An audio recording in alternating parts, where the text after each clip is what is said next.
Welcome to the video on how to make a laminated pen set.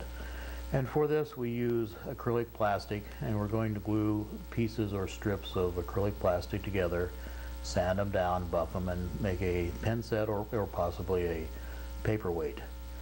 Now this, we normally do our videos in the summer, and the Highline shop teachers, middle school shop teachers, we get together. And this particular tape is being made at Cascade Middle School. And so some of the background stuff will be maybe a little different, but the procedures will be what we do at Sylvester. Now, a laminated pen set. Let's look at a couple of them here. And these are two that Mr. Gessner has in his shop, and they are probably styles that you will not do as a beginner. This one is several pieces glued kind of pancake style, and then a triangular shape. This one is more common shape, but it's rounded or curved at the top, which takes a fair amount of work. Normally for our beginning laminated pen sets, and you can see the example in our shop, we make them, we start out trying to make them 1 inch high, 4 inches long, and 2 inches wide, which is approximately the dimensions of this one. And that's so that when you put a pen on it, it doesn't fall over. It's 2 inches, and most of our plastic is 1/8 inch. This particular item, this one here, was, you can't see it, but it's made out of 1/8 inch plastic. It's a series glued together. This one here is probably 1/4 inch plastic, 1/4 inch. So it would have half the amount of pieces. Now when you go over and start picking out your plastic, you need to pick out your plastic for your plan sheet. You do have to measure the thickness of the plastic. Most of our stuff is 1/8 inch. But there is some 1/4 inch or 1/4 inch and some 3/16 inch.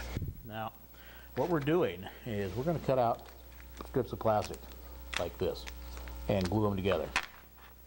And then we get them glued up, and we're going to sand them down with a power sander, and then by hand sanding, and then we buff them, and then if we're going to mount a pen on them, we drill a hole in it to mount the pen.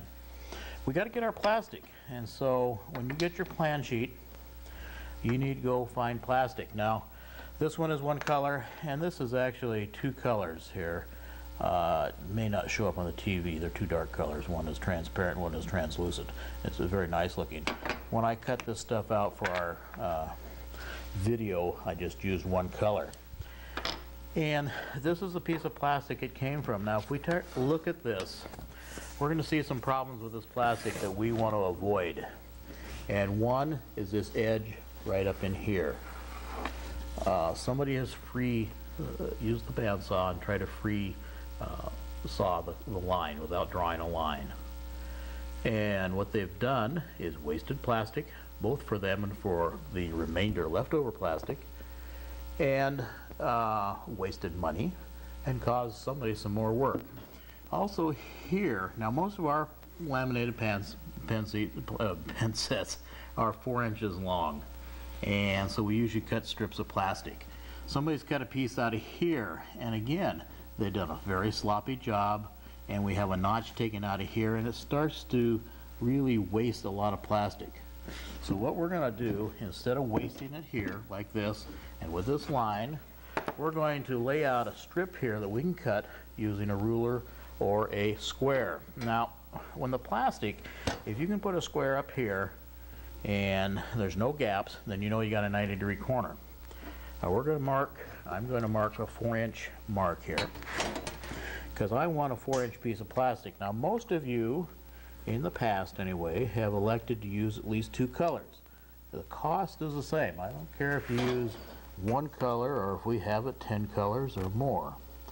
I've marked 4 here, and I like to mark a 3rd one in the middle, so in case I make a mistake, which of course I never do, but occasionally, if you get 3 marks to line up, then you know you're probably pretty accurate. Now I'm also using a liquid ink felt tip pen, so it shows up here. Normally I would use a pencil or a ballpoint pen, but it's not going to show up on the video so much. Now what we have here is a mark that now I can go over to the bandsaw and saw. And because it's a demonstration, I've taken and already cut a piece out from here. But what I want you to do is one whole strip. Now, it's a good chance you don't need all of this plastic. But when you're done, and I'm going to do some more laying out on this other piece, you'll have a piece left over that can be put back that somebody may be able to use. That's so we avoid this stuff here. Because if we waste too much plastic, one of two things happens. We run out, and or I have to raise the price of the plastic. Plastic's already pretty expensive. It comes out of Salt Lake City, and we pay a fair amount of shipping on it, and so the cost is fairly high. In terms of sheet price, if you're to buy a sheet, it's not a bad price. And what this stuff, most of my plastic, is leftovers. And this company that supplies us, they buy all over the United States.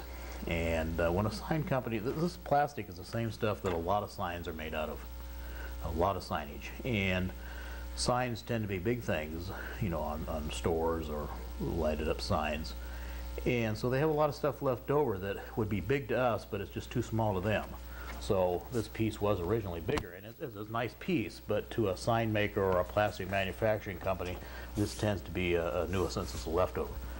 So this company in Salt Lake City buys it up, and then we rebuy it from them, but we do have to pay shipping. Okay, now, let's say we've used the bandsaw, and of course you're checked off on the bandsaw, and we have a strip of plastic.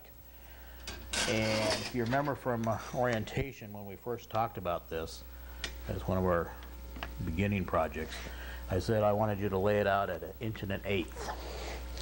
Now the plan sheet, when you fill it out, in most cases the plastic is 1/8 inch thick, it is 1 inch high, and it is 4 inches long.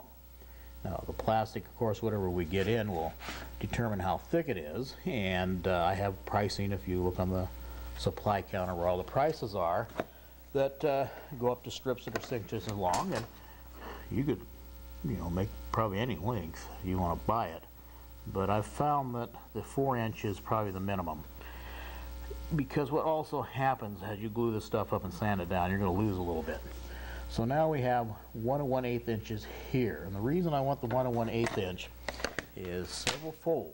One is that you, as a beginner, and even sometimes Mr. Fairbanks, we tend to cut a little crooked on the bandsaw.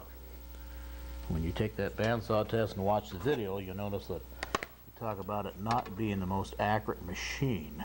It's a little more accurate with a miter gauge, but still you can go off. And if we sand this down on the belt disc sander, our finger clearance on there is 1 inch. So if we make this 1 1/8 inches, then our fingers are a little safer. We'll look at that in a video or when we get this glued up. So I'm going to lay this out for however many pieces I want. If you're doing 2 colors, you're probably going to use 8 of this and 8 of some other color. So use your ruler. Now when I did this over here, I used the ruler method. I could have marked 4 inches, and I could have used the square also.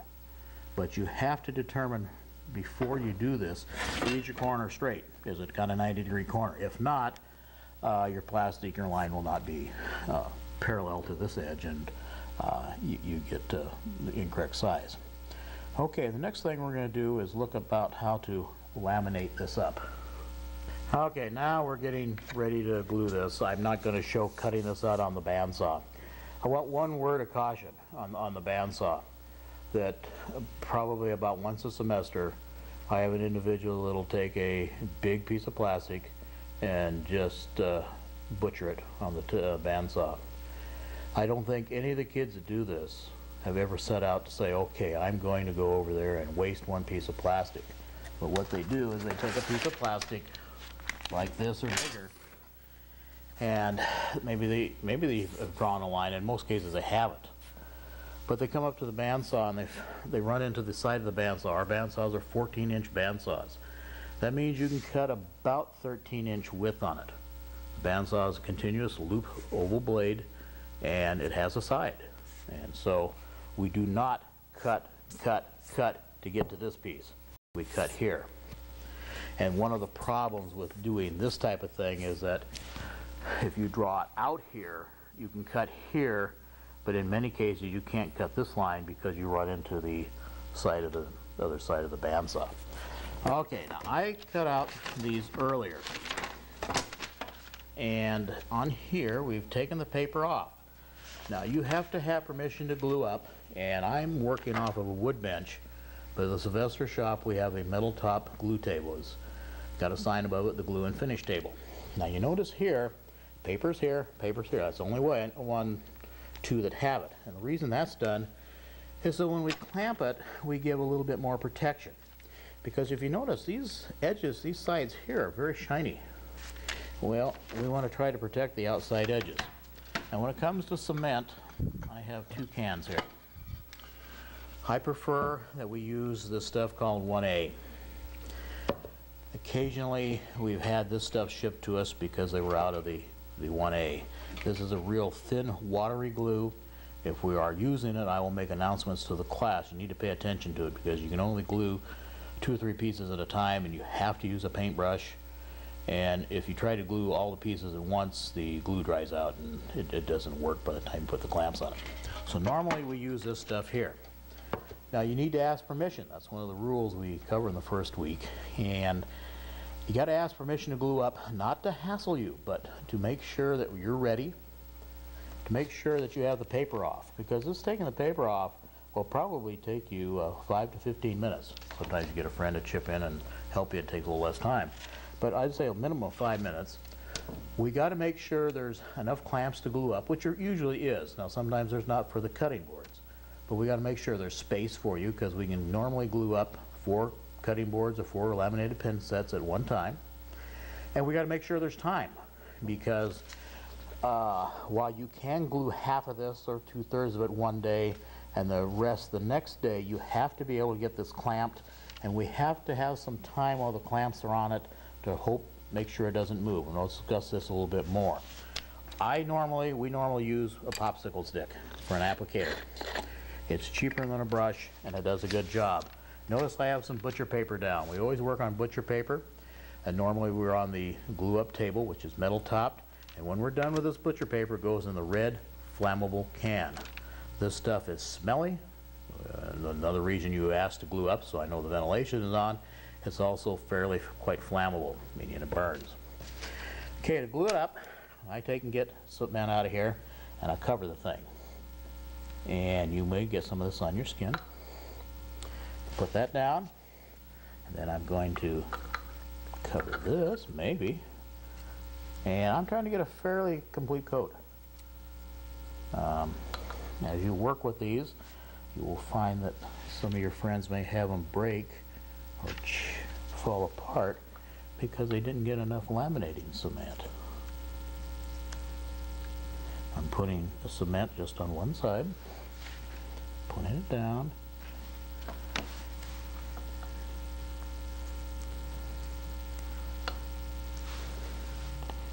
and gluing up this. Now I'm going to have the camera shut off. I'm going to glue up a couple more. I'll be back instantaneously on your video, but in reality in about 5 minutes. I just finished gluing this up. The glue is not set yet. My popsicle stick, I'm done with it, and you notice that I have put the lid on the laminating cement. The laminating cement smells, and it smells pretty ripe because the vehicle in it, the liquid evaporates, and as it evaporates is part of the reason you smell. And the more it evaporates, the less useful this cement is. So the goal is to be able to use up the whole can without it turning hard on it. Now, we'll put this aside for now. Now I need to get clamps on this, and fairly fast. Now I used a fairly heavy coat of cement, which is good, but you can cause this stuff to move. Now on these clamps, you want to try to get the clamps as parallel as possible, meaning the same distance here and here. And you need to use 2. What happens, it is theoretically possible to use 1, but if you come in here and come down on this at any kind of pinching pressure, meaning it's wider here than here, you're going to cause this stuff to kind of flare out. And you'll glue one end, but the other end will not be so good. Now as I clamp this, and you're not going to see it too well on the TV, but there's little bubbles, little plastics oozing out of this thing. So I've clamped it here, and I'm not quite parallel, I can tell that. I come down, I tighten it here, I tighten it some here, I came back here and tightened it. If you go back and forth a couple of times, you're going to get more even pressure. Now, one problem is, as you do this, it is possible, and particularly if these are not terribly parallel, to have your plastic move all over you, move all over the space here. These pieces, 16 pieces that are glued together, they'll tend to rise up, particularly in the middle. And so you need to watch it for a few minutes. Now, my requirements too are that you move this to our storage locker and let it dry overnight. Now, the length of time it takes depends on the atmospheric temperature and air ventilation to some extent. The higher the temperature, the faster it dries, and to some degree air temperature, the breeze, the air then.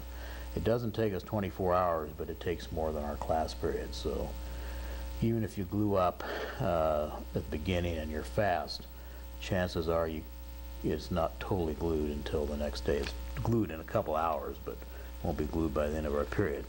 So we put this up and we let it set overnight. Now, when you get it tomorrow, you take the clamps off and you put the clamps away. You don't leave them in the locker.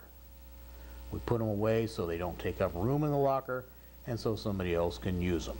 So now we're going to let this, in terms of our videotape, we're going to, the next thing, go over to the sander. But I'm going to have to let this sit for a couple hours, and then we'll get back to videotaping this, although it'll show up instantaneously on your video. Well, the block is glued up and it came out pretty good. Now, there are some variances here. There's some, it's not totally smooth on top. This is the bottom. Some of the paper adhered to it. And by the way, I've put my clamps away back where they're supposed to go.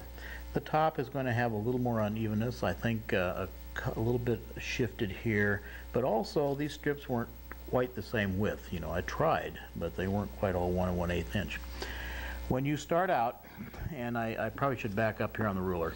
When you're using a ruler, these are engraved rulers. They got little lines in them, and they're pretty expensive. This is a 24-inch ruler, and its replacement cost is probably at least $30. Down here it says 1/16. Here it says 1/8. Sometimes they will just say 16, and sometimes they'll just have an 8. This is how many divisions there are per inch. So while this may not show up too well on the TV camera, there are 16 divisions here per inch.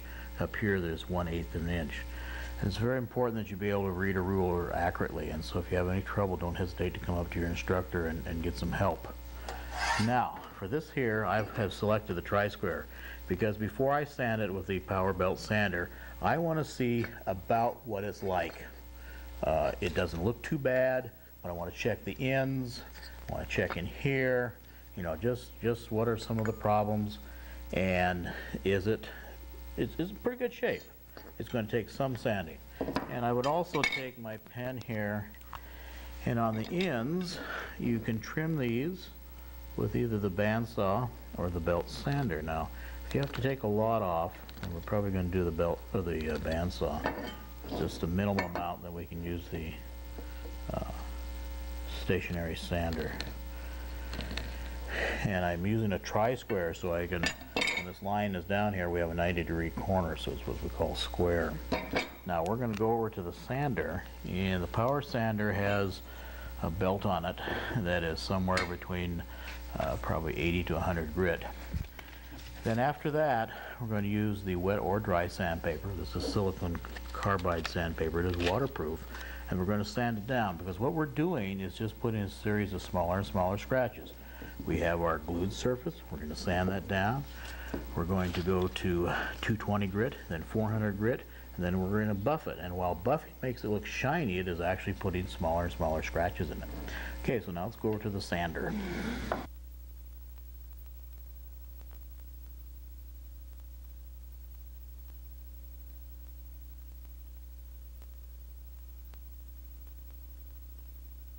Belt sander. We have a 6-inch wide belt on it that's 48 inches long. Some of our sanders in our district are belt disc sanders, and they are the same machine with a extra added disc on the right hand side. Now with this sander, just because it's in the video, you still have to get checked off on it. It's like the bandsaw that you would use to cut the plastic and this machine that you use to sand it down.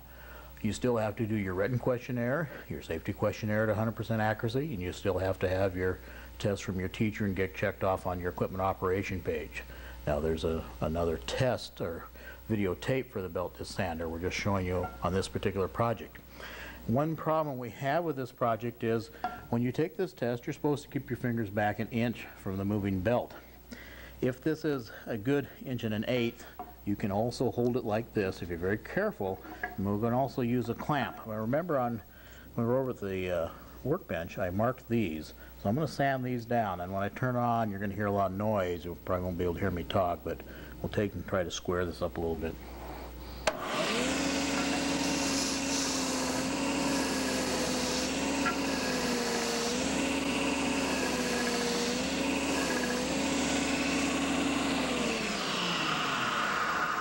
Okay, now you can see what I've got it down. It's smooth. I don't think it's straight. And we're not going to do a lot of this on camera because of the sound considerations. We have the suction system off, so you saw a little bit more dust here than I would like. But you want to keep a tri-square work someplace where you can use it. You don't store it up here, you don't store it back in here. But when we put it up here, we're going to see that I'm not straight. I do not have a 90-degree corner.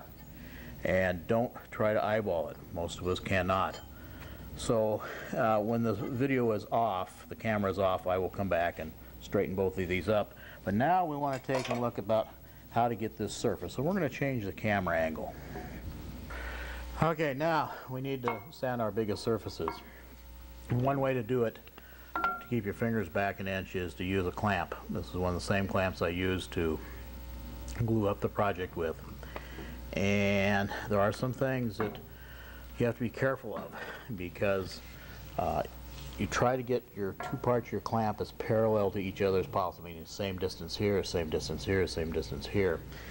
And then because this is a large clamp, you can hold it really good, and you can be able to force it in here, put it in here, and move it back and forth and sand it. But that doesn't mean that we're sanding it square, 90 degrees with this side. And the other thing is when I go in, I'm going to turn the motor on in a couple minutes. I'm going to go back and forth so we don't wear out the belt in one spot, and so we keep some of the heat off of this. You press in one spot and stay, you develop a lot of heat. It doesn't help the belt, but it tends to kind of mess up your project. It doesn't melt it like liquid, but it does soften it up and you get kind of a mess. Now I'm not going to sand the whole thing because we don't have the suction system on now, but I'll start it.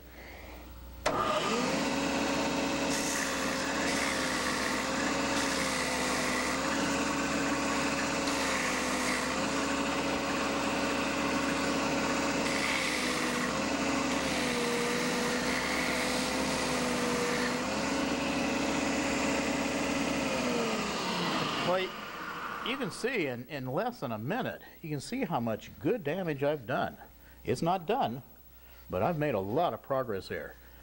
So we're going to stop the video for you. It'll just continue, but we're going to stop it, and I'm going to spend a few minutes sanding this down with the suction on. Okay, I took about 2.5 minutes to sand this down. Now, I've done it a lot more than you have, so it will probably, if you're got a fairly good aptitude at using the machine, it's still going to take you probably 10-15 minutes. And I used my tri-square, I think I counted 6 times, because when I did this I got off just a little bit and I had to go back and straighten it up, and I got my end square. And so I have a block of plastic here that's in pretty good shape. And remember what I said, you can use this as a paperweight, or you can drill a hole in it and use it as a pen set. Next we're going to use a silicon carbide sandpaper. It's also called wet or dry. You can use it wet, you can use it dry. We normally do this in the sink, and the water will act as a lubricant. And when you do this, and I'm going to do it a little bit here, you will start seeing some what looks like white dust. It's actually green, and it is, instead of sawdust, it's plastic dust from here. So I'm starting with a 220, and the water acts as a lubricant, and it goes a lot faster. But if you're in the sink, you don't have to have a continuous flow of water on this, but you want this on the side of the sink, or possibly the bottom, depends on the curvature of the bottom of the sink. And then you can take and press and just go back and forth, and then you want to look at it, because you'll see where you're starting to sand, and you got to sand it all over. And this will take some time, even with or without water. And again, it's going to be usually a lot faster with water. And the water also will tend to flush this stuff away. It's starting to plug up the sandpaper. It's stuck in there, and we get some water on there that's going to go away. And then while this is not ready, and it may not show up in the camera, there's starting to be some good differences already. Then we switch over to the 400, and then we get in here. And if you try to use just one, you're not going to make it. If you were to use just the 400 is a very fine sandpaper, and it just takes you a long time. I would presume 3 or 4 or 5 class periods to sand it down with 400, and you'd have to have several pieces of paper. And when you look at it, you want it to be uniform. This shows up here. This is a little darker right in here, and that's actually good. That has been sanded some, and we still see some marks here from the belt sander. I didn't get that enough with a 220.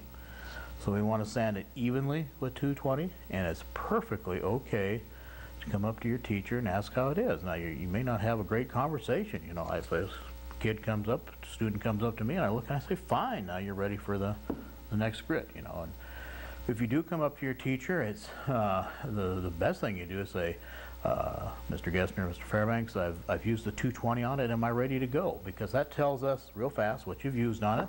We can glance at it. Looks great. Now, it's one of these things, after you've made one, you probably don't have to ask any questions. But if you've never worked with acrylic, it's perfectly okay to ask. Okay, now remember, get checked off on the machines and enjoy this unit.